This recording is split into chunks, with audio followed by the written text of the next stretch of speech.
بسم اللہ الرحمن الرحیم۔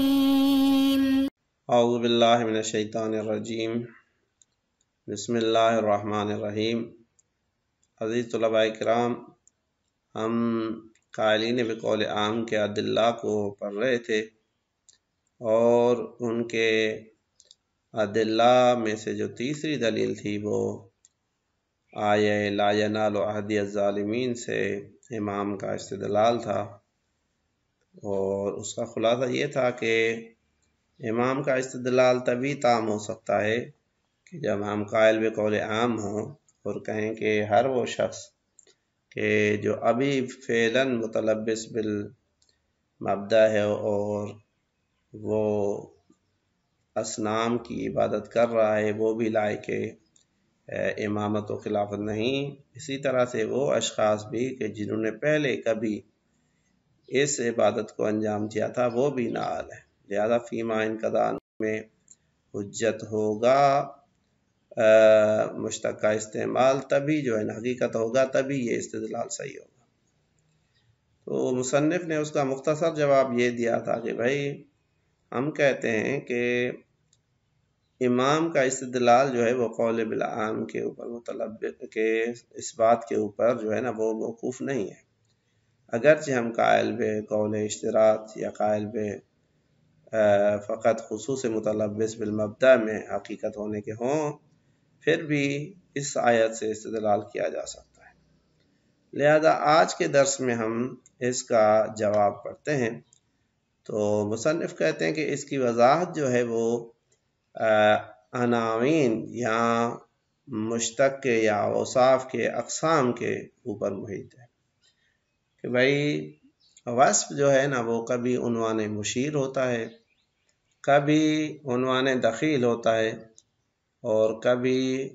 عنوان دخیل کی دو اقسام ہے کہ ایک مرتبہ فقط حدوث حکم میں دخیل ہوتا ہے، تو کبھی حدوث حکم اور بقائے حکم دونوں میں جو ہے نا وہ دخیل ہوتا ہے۔ عنوان مشیر سے ہماری مراد یہ ہے کہ وہاں پہ عنوان جو ہے وہ فقط اس علت کی طرف یا اس چیز کی طرف اشارہ کرتا ہے کہ جس کے اوپر حکم لگا ہے، بذات خود عنوان کی کوئی حیثیت نہیں ہے۔ مثال کے طور پہ ہم کہتے ہیں اکرم کل من فی المدرسہ، ہر وہ شخص جو مدرسے میں موجود ہے اس کا اکرام کرو، یہ حقیقت میں علماء کی طرف جو ہے نا وہ مشیر ہے کہ جو بھی عالم ہے اس کا آپ اکرام کرو۔ اب یہاں پہ کل من فی المدرسہ، یہ اکرم کے حکم کے لیے نہ علت حدوث ہے نہ علت حدوث و بقا،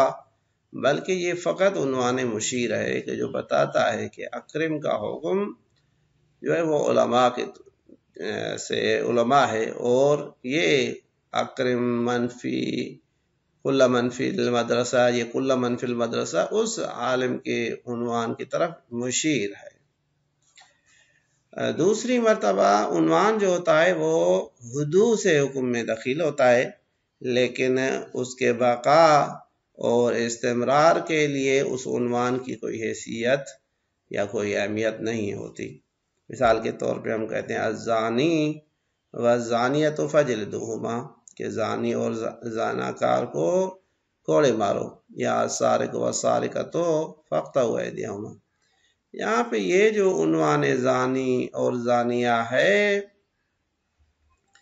یہ یہاں پہ عنوان حدوث حکم یا یہ دخالت رکھتا ہے حدوث میں، لیکن یہ عنوان جو ہے یہ وصف عنوانی فقط حدوث حکم تک دخیل ہے، اس سے زیادہ کچھ نہیں ہے۔ بے الفاظ دیگر ہم کہتے ہیں کہ بھائی اگر بقا اور استمرار چاہیے اس حکم کو تو اس کی جو ہے نا وہ احتیاج، عنوان کی احتیاج نہیں ہوتی دوبارہ۔ لہذا اگر کسی نے ایک مرتبہ زنا کیا، اس کے لیے حکم ثابت ہو گیا، چاہے بعد میں وہ عنوان اس کے اوپر باقی رہے یا اس سے منقضی ہو جائے۔ اسی طرح سے جس نے ایک مرتبہ شرکت کی وہ سارق ہے، اب اس کے ادامے کے لیے لازمی نہیں ہے کہ وہ متصف بالمبدأ ہو۔ تیسری جو قسم ہے وصف کی وہ یہ ہے کہ وہ وصف جو ہے وہ وصف عنوانی ہے اور حدوث اور بقا دونوں میں دخیل ہے، یعنی حدوث حکم کے لیے بھی اس عنوان کا ہونا ضروری ہے اور اس حکم کے بقا کے لیے بھی عنوان کا ہونا ضروری ہے۔ جیسے اکرم العالم یا اکرم کل عالم، یہاں پہ عالم کا جو عنوان ہے یہ اکرم کے حدوث کے لیے بھی ضروری ہے اور اکرم کے بقا کے لیے بھی ضروری ہے۔ لہذا پہلے ان تین انواع کو ہم سمجھتے ہیں، اس کے بعد آپ کے استدلال کو طرف آتے ہیں۔ لہذا فرماتے ہیں وَتَوْضِيحُ ذَلِكَ يَتَوَقَّفُ عَلَىٰ تَمْہِيدِ مُقَدِّمَةٍ، یہ جو ہم نے کہا کہ یہ استدلال کا اس بات قول بالعام کے اوپر موقوف نہیں ہے بلکہ قول بالاشتراط کی صورت میں بھی یہ استدلال تام ہو سکتا ہے، تو اس کا کہتے ہیں سمجھنا جو ہے نا کچھ تمہید اور مقدمات کے اوپر موقوف ہے۔ ان کو سمجھیں، ایک بات کو بے عنوان مقدمہ سمجھیں، اس کے بعد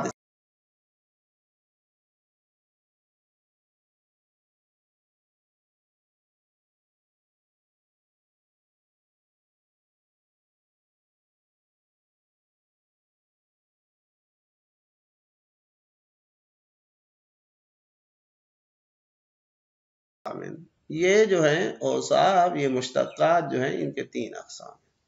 احدها ان يكون اخذ العنوان لمجرد الاشارة الى ما هو في الحقیقت موضوع للحکم،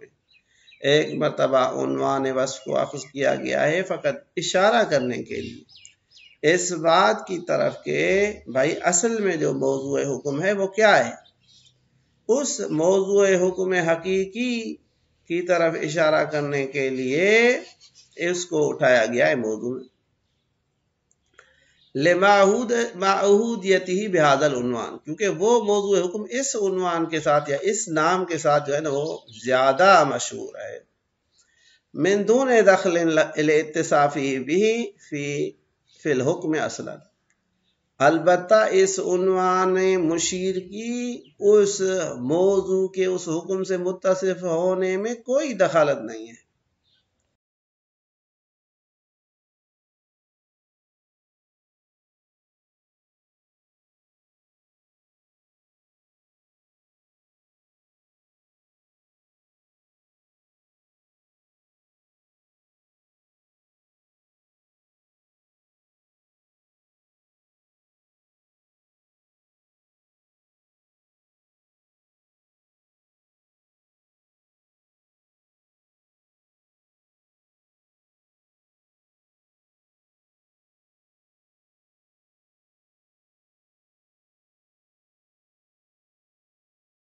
کے اوپر آنا شروع ہوا ہے۔ بے الفاظ دیگر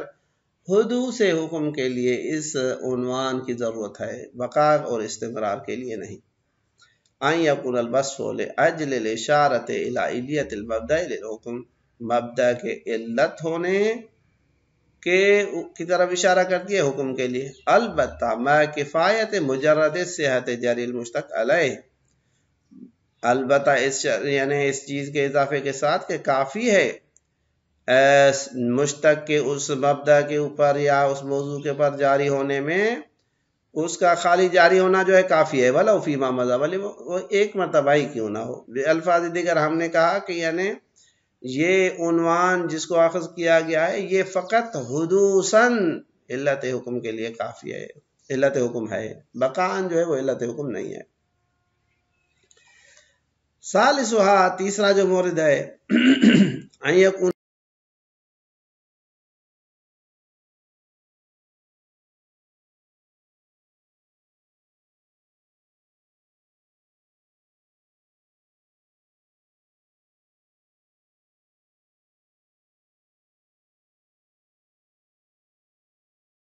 علیت جو ہے اس کا علت ہونا کو کافی نہیں ہے، فقط مبدأ حکم کے لیے علت کا ہونا، بے الفاظ دیگر فقط حدوث کے لیے علت کا ہونا اس عنوان کے لیے کافی نہیں ہے، بعدم الکفایت، وہ کافی نہیں ہے کہ بھائی جو مشتق جو ہے وہ مبدأ کے اوپر یا ذات کے اوپر جاری ہو جائے، ولو فی ما مضی کیوں نہ ہو، بس حدوث کافی نہیں ہے۔ بل کان الحکم دائرا مدار صحت الجری علیہ، بلکہ حکم جو ہے وہ دائر مدار ہے اس چیز کے اوپر کہ بھئی صحیح ہے جاری ہونا اس حکم کا اس موضوع کے اوپر اس عنوان کے ساتھ، بلکان الحکم دائرا مدار صحت الجری علیہ اتصاف ہی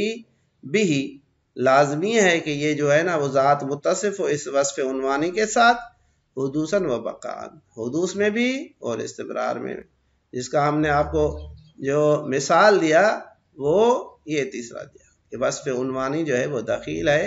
حدوث میں اور بقاء حکم میں، جیسے اقرب العالم، جب تک عالم کا عنوان ہے اقرب کا حکم بھی ہے حدوثاً بھی اور بقاءً، جب تک وہ شخص عالم ہے تب تک یہ حکم اس کے لیے باقی ہے۔ اب ان تین عناوین کو اشارہ کرنے کے بعد کہتے ہیں کہ آپ جو کہتے ہیں کہ قائل بقول عام ہونے کے علاوہ آپ کے پاس کوئی چارہ نہیں ہے کہ آپ جو ہے نا وہ استدلال امام کو ثابت کریں، ہم کہتے ہیں کہ آپ کا استدلال تب تام اور کامل ہوتا اور ہمارے پاس کوئی چارہ نہ ہوتا کہ جب وصف عنوانی حدوثاً اور بقاءً حکم کے لیے علت، جبکہ اگر دوسری صورت کا قائل ہوا جائے تو اس میں قول بالعام کے قائل ہونے کی کوئی ضرورت نہیں ہے۔ لہذا ہم نے مختصر جواب میں یہ عرض کیا ہے کہ استدلال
لہذا کہتے ہیں جب دو احتمال آ گئے ولا قرینۃ، کوئی قرینہ نہیں ہمارے پاس کہ الا انہ علی نحو الاول،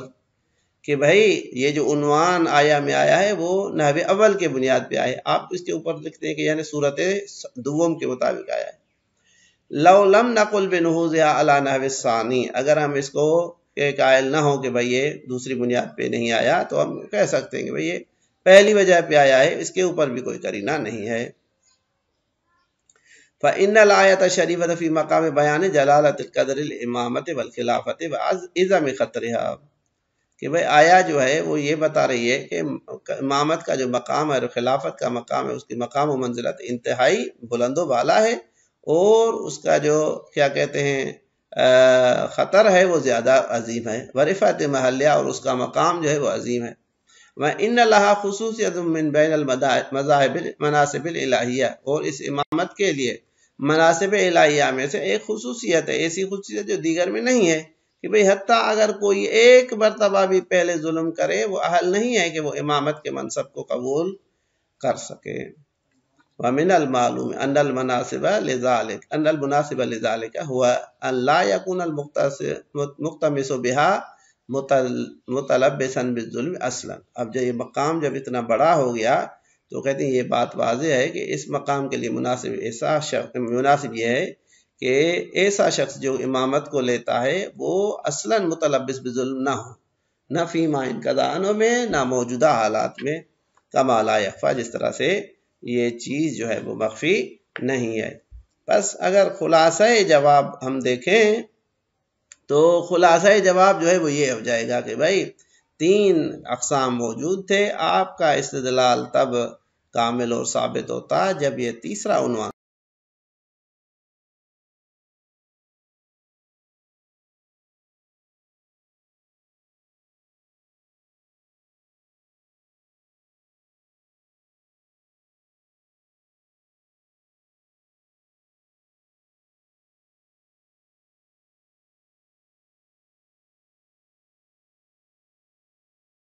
فی ما انقضاء عنہ کا اس سے کوئی تعلق نہیں ہوگا۔ صلی اللہ